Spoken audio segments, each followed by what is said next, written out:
High, আমি SSP from the demat academy. দীর্ঘ 1 বছর পর সেকেন্ড সেমিস্টার নিয়ে আমি আপনাদের সামনে আবারও চলে এলাম। তো অনেকের মনেই অনেক প্রশ্ন যে আমি আসলে গত 1 বছর কোথায় ছিলাম, কি করেছি। তো আপনাদের হয়তো আপনাদের জানা আছে যে আমি মিস্টার লরেন ইপসামের ইনভিটেশনে অক্সফোর্ড ইউনিভার্সিটিতে অনেকখানি সময় আমি কাটিয়েছি গত 1 বছর। সেখানে আমি গেস্ট লেকচারার হিসেবে যাই। তো আমি অনেক কিছু ওখানে শিখিয়েছি, আবার অনেক কিছুই আমি নিজেও শিখেছি। তো সেরকমই কিছু জিনিস নিয়ে আমি এই সেমিস্টারের লেসেন্সগুলো সাজিয়েছি। তো সবাইকে welcome to the second semester of the demat academy.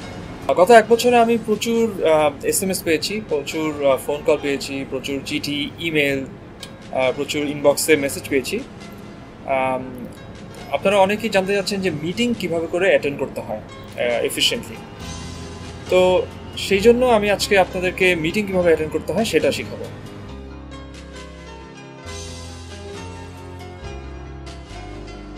তো শুরুতেই আসা যাক টাইমিং নিয়ে। মিটিংয়ের টাইমিংটা কিন্তু খুবই জরুরি। তো আপনারা সবসময় চেষ্টা করবেন যে মিনিমাম আধা ঘন্টা দেরি করে মিটিংয়ে যেতে। তাতে যেটা সুবিধা হবে যে আপনি কখনোই মিটিংয়ে কিন্তু আর্লি হবেন না। একটা জরিপে দেখা গেছে যে আপনি মিটিংয়ে যদি সময় মতো যান, যে সময় সবাই এগ্রি করে তখন যদি যান, 93.2% ক্ষেত্রে দেখা যায় যে আপনি কিন্তু আর্লি হবেন মিটিংয়ে। তো এত আগে মিটিংয়ে যেয়ে আপনার কিন্তু আগে যে বসে থাকার কোনো দরকার নেই। আরেকটা যেটা সিনারিও হবে যে সবাই আধা ঘন্টা দেরি করবে এবং আপনার সেখানে কোনো লস হবে না। আর আরেকটা যেতে পারে যে একটু যদি আপনি দেরি হয়েও যায় তাহলে কিন্তু ভালো যে আপনার পুরো মিটিংটা অ্যাটেন্ড করতে হচ্ছে না, আপনি কিন্তু একটু দেরি করে শুরু করতে পারছেন।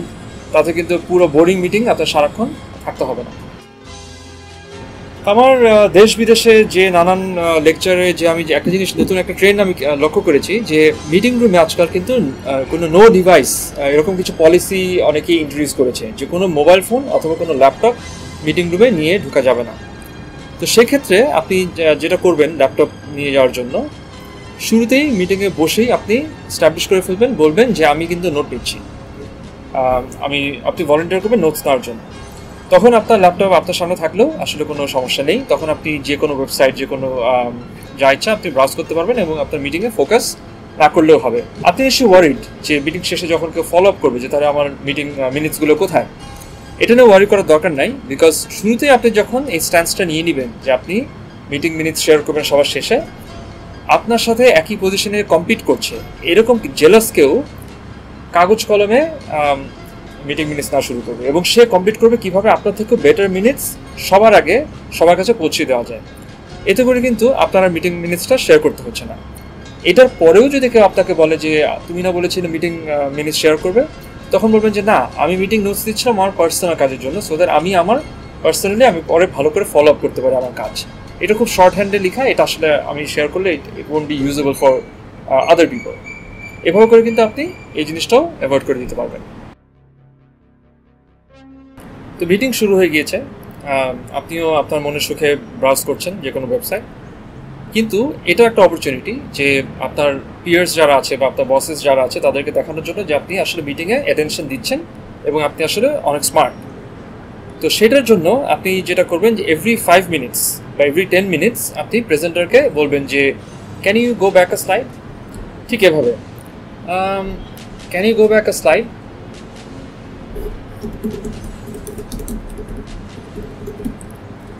এভাবে করে আপনি আপনার অ্যাটেনশন আপনি দেখাবেন যে আপনি অ্যাটেনশন দিচ্ছেন। সেকেন্ডলি যেটা করবেন যে মিটিংয়ের মাঝামাঝি সময় কিন্তু একই সাথে 4-5 জন মানুষ একই ব্যাপার নিয়ে বা ডিফারেন্ট টপিক নিয়ে কথা বলা শুরু করেছে একই সাথে। তো যেহেতু আপনি অ্যাটেনশন দিচ্ছিলেন না, আপনার কিন্তু এখানে পার্টিসিপেট করাটা ডিফিকাল্ট। তো সেই ক্ষেত্রে আপনি হঠাৎ করে সাইলেন্স ব্রেক করে বলবেন যে guys, can we take a step back, what's the big picture here. তখন কিন্তু সবাই আমার আপনার দিকে তাকিয়ে ভাববে যে আপনি অ্যাটেনশন দিচ্ছিলেন, এবং তখন আসলে রুমের মুডটা আর একটু কামার হবে এবং সবাই কিন্তু আপনাকে অনেক রেসপেক্ট করবে। এবং ফাইনালি আপনি যেটা করবেন, হঠাৎ আপনি লাস্ট যে সেন্টেন্সটা শুনেছেন সেটাই আবার একটু ডিফারেন্টভাবে রিপিট করবেন। ফর এক্সাম্পল, কেউ যদি বলে যে 25% of our customers do this or that, আপনি বলবেন ও তাহলে প্রত্যেক 4 জনের মধ্যে একজন এটা করে। সো এইভাবে করেই কিন্তু আপনি দেখাতে পারছেন যে আপনি আসলে অনেক অ্যাটেনশন দিচ্ছেন মিটিংয়ের সময়। এই ছিল আমার মিটিং টিপস আপনাদের জন্য। তো আশা করব যে আপনারা এই টেকনিকগুলো অবলম্বন করবেন এবং আমাকে জানাবেন যে এটা কিভাবে আপনারা ইউজ করতে পারছেন বা এটা কিভাবে আপনাদেরকে হেল্প করছে। এবং আমি আপনাদের সবাইকে উইশ করতে চাই যে আপনারা মিটিংয়ে যত কম অ্যাটেনশন দিয়ে যত কম সময় ব্যয় করে মিটিং থেকে বের আসতে পারেন। Thank you very much. আবারও দেখা হবে।